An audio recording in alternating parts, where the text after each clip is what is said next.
इस गांव में रहता है एक भूत जो लोगों के सर खा जाता है, लेकिन असली डर पानी के अंदर नहीं बल्कि लोगों के दिलों में छुपा है। कहानी हमें ले जाती है 19th सेंचुरी के वियतनाम के एक छोटे से गांव में। ये जगह ऐसी है जहां सुबह भी फॉग से ढकी रहती है और हवा में एक अजीब सा डर खुला हुआ है। पिछले 5 सालों से यहाँ के लोग एक साय के साथ जी रहे हैं, एक ऐसा खौफनाक लेजेंड जिसे वो द ड्रॉनिंग घोस्ट कहते हैं। गांव वालों का मानना है कि एक झील के गहरे पानी में एक बदला लेने वाली आत्मा रहती है। ये आत्मा लोगों को सिर्फ मारती नहीं है बल्कि उन्हें पानी के अंदर खींच लेती है और उनका सर खा जाती है। अब तक 8 पर्सन्स इसका शिकार बन चुके हैं और उनकी सर कटी लाशें किनारे पर मिली है। इस वजह से पूरा गांव डर से कांप रहा है। इस खौफनाक माहौल के बीच हम मिलते हैं मून से। मून जो कि एक कपड़े की व्यापारी है, एक स्ट्रॉन्ग और हिम्मत वाली औरत जो अपनी भतीजी यानी नीस को अपनी जान से ज्यादा चाहती है।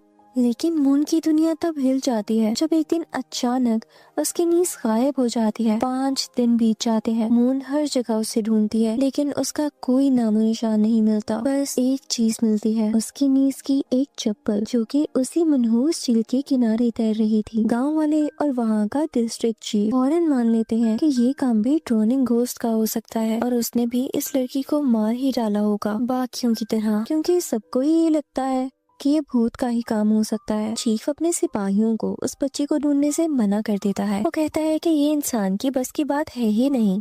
लेकिन मून इस बात को मानने से इनकार कर देती है। वो लॉजिक में मानती है। वो आंखें बंद कर किसी भी बात पर यकीन नहीं कर सकती है। यहीं पर वो एक बहुत इंपॉर्टेंट चीज नोटिस करती है जो कि बाकी सब इग्नोर कर रहे थे। पिछले सारे केसेस में बॉडी किनारे पर मिली थी लेकिन उसकी नीस की बॉडी वहाँ थी ही नहीं, गायब थी। उसे लगता है कि शायद उसकी भतीजी अभी भी जिंदा है। यकीनन वो जिंदा हो सकती है या फिर ये किसी इंसान का काम है, भूत का नहीं। इसलिए वो अपने किसी जान पहचान वाले को मदद के लिए बुलाती है, एक ऐसे डिटेक्टिव को जो साइंस और ऑब्जर्वेशन पर चलता है, सुनी सुनाई बातों पर नहीं। वो मशहूर है ऐसे मुश्किल केसेस सॉल्व करने के लिए जहाँ लोगों को लगता है कि ये भूत का काम हो सकता है।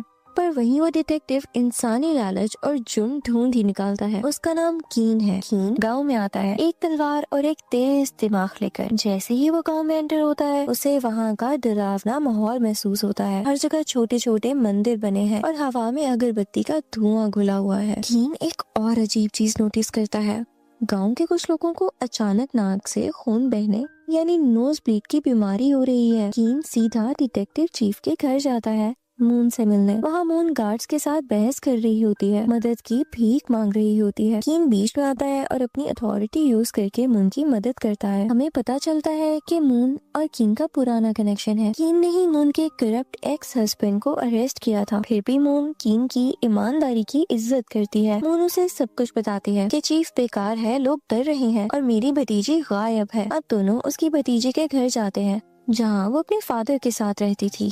कीन फौरन से अपनी इन्वेस्टिगेशन शुरू करता है। उसे पता चलता है कि मून की भतीजी एक बहुत ही चुपचाप और सीधी सादी सी लड़की थी जिसका कोई दुश्मन नहीं था। लेकिन एक बड़ा क्लू मिलता है। उस लड़की के गायब होने से 2 हफ्ते पहले एक चोर ने उसके कमरे में घुसने की कोशिश की थी। उस लड़की ने बहादुरी दिखाई थी और उस चोर के हाथ पर किसी नुकीली चीज से वार किया था, यानी किसी शार्प चीज से उसके हाथ पर मारा था, जिसके बाद वो चोर भाग गया। चोर ने कुछ खास चोरी नहीं किया, बस कुछ मिट्टी के बर्तन और एक ज्वेलरी बॉक्स। अब कीन कमरा चेक करता है और देखता है कि उस लड़की के कपड़े और सेविंग्स तो वहीं पर मौजूद हैं, जिसका मतलब वो भागी नहीं है, उसे जबरदस्ती गायब किया गया है। कीन उस झील पर जाने का फैसला करता है जहाँ पर चप्पल मिली थी। मून साथ आना चाहती है पर कीन उसे मना कर देता है ताकि कोई अफवाह न उड़ाए और मून सेफ रहे। अब झील पर कीन को एक फिशरमैन मिलता है जो बताता है कि चीफ ने एक जादूगर जिसका नाम शमान टिन है उसे बुलाया है गांव की सफाई के लिए। कीन जादू टोने या ब्लैक मैजिक में यकीन नहीं रखता था, लेकिन फिर भी उस जादूगर से मिलने जाता है। वो जादूगर कीन को एक प्रोटेक्शन एमुलेट देता है और उसे डराता है कि वो भूत खून का प्यासा है। जब कीन वहाँ की वेजिटेशन के बारे में पूछता है, खासकर ज़ैंथियम फ्रूट के बारे में जो कि मून की भतीजी की चप्पल पर चिपका हुआ था, तभी मून भी वहाँ पर आ जाती है। वो कहती है कि वो इस इन्वेस्टिगेशन में शामिल होकर ही रहेगी। वो बताती है कि ये ज़ैंथियम फ्रूट सिर्फ एक ही जगह उगता है, वो थीम फॉल्स, जो पर पहाड़ियों में एक सुनसान झरना यानी आबशार है। कीन और मून उस झरने की तरफ निकल पड़ते हैं। वहाँ पहुंचकर मामला और ज्यादा वर्स हो जाता है। कीन को चट्टानों पर ताज़ा खून मिलता है। मून ये देखकर घबरा जाती है। उसे लगता है कि उसकी भतीजी का ही खून है। कीन उसे शांत करने की कोशिश करता है, कहता है शायद किसी जानवर का हो, पर वो भी जानता है कि हालात कुछ ठीक नहीं है। रात होने तक वो वहाँ ढूंढते हैं पर कुछ उन्हें नहीं मिलता। उस रात कीन एक गेस्ट हाउस में रुकता है। उस तरफ पूरे गाँव में उस जादूगर की अगरबत्ती का धुआं फैला हुआ है। सोने की कोशिश करते हुए कीन को भी वही सिम्टम्स होने लगते हैं जो गांव वालों को हो रहे थे। उसकी नाक से खून बहने लगता है। उसे नींद नहीं आ रही होती। वो काफी बेचैन होता है, लेकिन फिर भी उसकी आंख लग ही जाती है। उसे एक बहुत खौफनाक सपना आता है। सपने में वो मून की भतीजी यानी उस लड़की को पानी के पास देखता है। अचानक पानी के अंदर से गले सड़े हाथ निकलते हैं और उसे नीचे खींचने लगते हैं। कीन उसे बचाने की कोशिश करता है, लेकिन जब वो उसे ऊपर खींचता है तो उसके हाथ में उस लड़की का कटा हुआ सर होता है। कीन कांपते हुए जागता है। अब हकीकत और सपने के बीच का फर्क धुंधला होने लगा है। अगली सुबह कीन उस बुरे सपने को झटक कर फैक्ट्स पर वापस आता है। वो मार्केट जाता है ये पता करने के लिए कि वो लड़की आखिरी बार कहाँ देखी गई थी। एक विटनेस बताता है कि जिस दिन वो लड़की गायब हुई वो अपनी दुकान जल्दी बंद करके झरने की तरफ गई थी। लेकिन सबसे बड़ी बात ये थी कि जाने से ठीक पहले उस लड़की के बहस एक औरत से हुई थी जिसका नाम डुएट है। डुएट कोई मामूली लड़की नहीं है। वो डिस्ट्रिक्ट चीफ की बेटी है, अमीर, मगरूर और ताकतवर। कीन उसे सवाल जवाब करने जाता है। डुएट मानती है कि उसकी उस लड़की से बहस हुई थी, पर वो कहती है कि ये कपड़े के ऑर्डर को लेकर थी, किसी और चीज का इससे कोई लेना देना नहीं है। वो कहती है कि उस लड़की ने उसे धमकी दी थी कि अगर डुएट पैसे नहीं देगी तो वो थाक नाम के आदमी से पैसे ले लेगी। यहाँ एक नया नाम सामने आता है, थाक। थाक एक आर्टिस्ट है जो मिट्टी के बर्तन बनाता है और बांस के जंगलों में रहता है, और वो डुएट का मंगेतर यानी फियांसे भी है। कीन और मून थाक के स्टूडियो जाते हैं। वहाँ बहुत ही प्यारे और खूबसूरत मिट्टी के बर्तन रखे थे, बिल्कुल उसी स्टाइल के बर्तन जो कि उस लड़की के कमरे में मिले थे। कीन थाक पर दबाव डालता है कि वो सच बोले। अब यहाँ पर वो एक बहुत ही उदास कहानी सुनाने लगता है। वो बताता है कि उसकी और डुएट की सगाई बचपन में ही उनके माँ बाप ने तय कर दी थी, यानी उनकी एंगेजमेंट बचपन में ही हो गई थी। पर वो इस रिश्ते से खुश नहीं था। उसे मून की भतीजी यानी उसी लड़की से प्यार था जो कि अब गुम है। वो एक गरीब खानदान की लड़की थी। ताक उस लड़की को अपनी सोलमेट मानता था। उसने चीफ से परमिशन भी मांगी थी कि वो उस लड़की को अपनी दूसरी बीवी बना लेगा, लेकिन चीफ और डुएट ने इसे अपनी बेइज्जती समझा और गुस्सा हो गए। थाक प्लान कर रहा था कि वो डुएट से अपनी मंगनी तोड़कर उसी लड़की के साथ चला जाएगा। अब इस कंक्लूजन से सब कुछ बदल जाता है। अब एक मकसद, मोटिव सामने आता है। डुएट को जलन थी, वो ह्यूमिलेटेड फील कर रही थी। उसकी मंगनी यानी एंगेजमेंट उस लड़की की वजह से टूट रही थी। कीन समझ जाता है कि कपड़े वाली बहस तो पूरा झूठ, असली झगड़ा थाक को लेकर था। डुएट ने ये अफवाह भी फैलाई थी कि वो लड़की थाक के बच्चे की माँ बनने वाली है ताकि वो बदनाम हो जाए, जबकि थाक कहता है कि उनका ऐसा रिश्ता कभी था ही नहीं। अब यहाँ पर कीन सारी की सारी स्टोरी समराइज करता है। मून की भतीजी यानी उस लड़की के कमरे में जो चोर घुसा था वो इत्तेफाक नहीं था।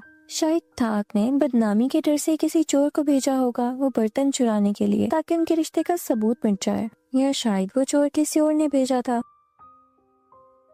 कीन को याद आता है कि चोर के हाथ पर जख्म था। उसे अब बस एक ऐसे आदमी को ढूंढना था जिसके हाथ पर चोट लगी हो। इसके लिए मून एक प्लान बनाती है। वो मार्केट में चाकू फेंकने का कंपटीशन रखती है ताकि सस्पेक्ट सामने आ सके। प्लान काम कर जाता है। कीन एक आदमी को देखता है जिसका नाम डोंग है, एक जाना माना चोर जिसे कभी चीफ ने बहुत मारा था। डोंग के हाथ पर पट्टी बंधी थी। कीन उसका पीछा करता है और उसकी चौंपड़ी में वही चोरी किए हुए बर्तन मिलते हैं। कीन उसको पकड़ लेता है। वो आदमी जिसका नाम डोंग है डर के मारे सब कुछ उगल देता है। वो कहता है कि उसने चोरी जरूर की है पर उस लड़की को नहीं मारा। वो भीख मांगने लगता है कि उसे छोड़ दिया जाए क्योंकि चीफ ने उसकी जिंदगी बर्बाद कर दी है।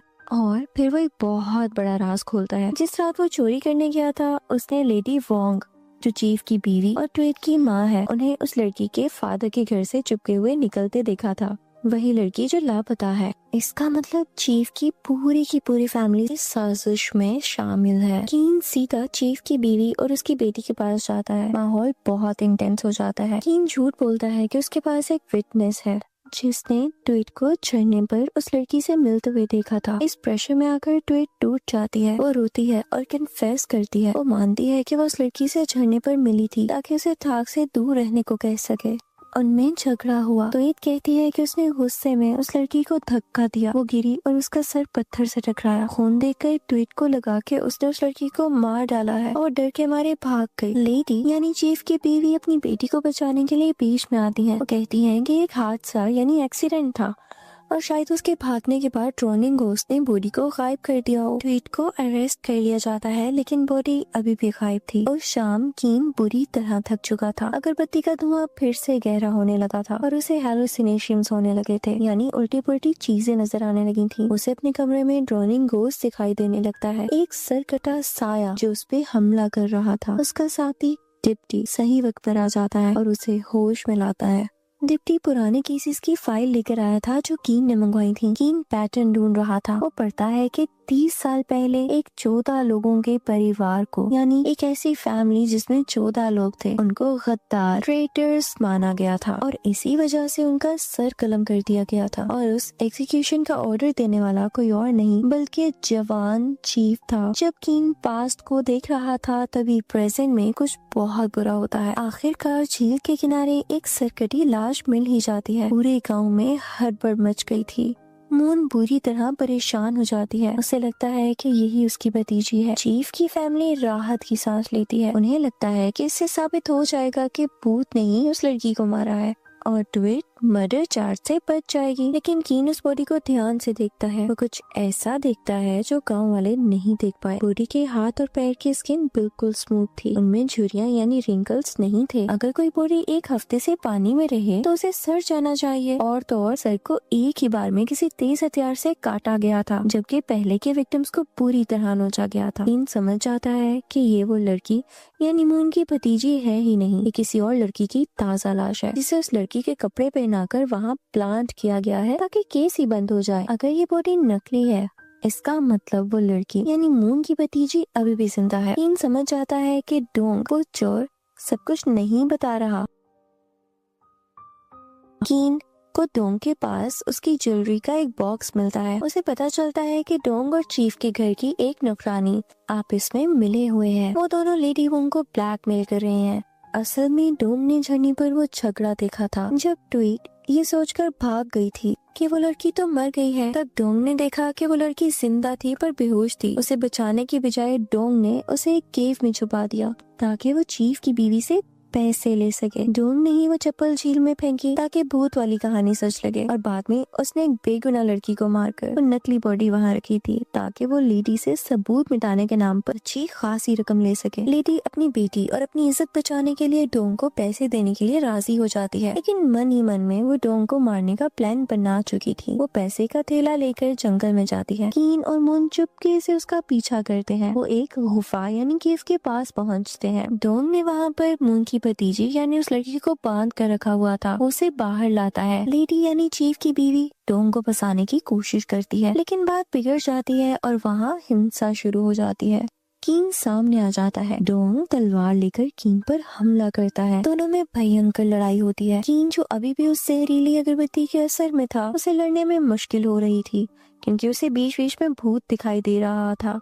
उधर लेडी वोंग मौका देखकर उस लड़की को मारने की कोशिश करती है ताकि ये किस्सा हमेशा के लिए खत्म हो जाए। मून अपनी भतीजी के लिए शेरनी की तरह लेडी वोंग से भिड़ जाती है। बिल्कुल आखिरी पल में जब डोंग कीन को मारने ही वाला होता है, कीन अपना दिमाग लगाता है और डोंग को धक्का दे देता है। डोंग पीछे गिरता है और वहाँ लगे स्पाइक्स पर गिरकर मर जाता है। मून भी लेडी वोंग को काबू कर लेती है। वो लड़की आखिरकार बच जाती है। पुलिस आती है और लेडी वोंग और बाद में ट्वीट को उनके जुर्मों के लिए अरेस्ट कर लिया जाता है। किडनैपिंग केस को सॉल्व किया जाता है और ये केस सॉल्व भी हो जाता है। वो लड़की यानी मून की भतीजी और मून फिर से एक हो जाते हैं। चीफ की फैमिली का असली रंग सबके सामने आ चुका था, लेकिन कीन अभी भी संतुष्ट नहीं है। वो राजी नहीं है कि ड्रोनिंग घोस्ट कोई असली मामला है और ड्रोनिंग घोस्ट का राज और पिछले 8 लोगों की मौत का राज अभी भी नहीं खुला था। नकली बॉडी से आखिरी केस तो समझ आ गया, पर बाकी 8 का क्या? कीन वापस उस अगरबत्ती की तरफ ध्यान देता है। उसका सैंपल लेकर एक डॉक्टर के पास जाता है। डॉक्टर कंफर्म करता है कि इस अगरबत्ती में एक रेयर जहर है जिसका नाम मनकिदा है। ये दिमाग पर असर करता है, डर पैदा करता है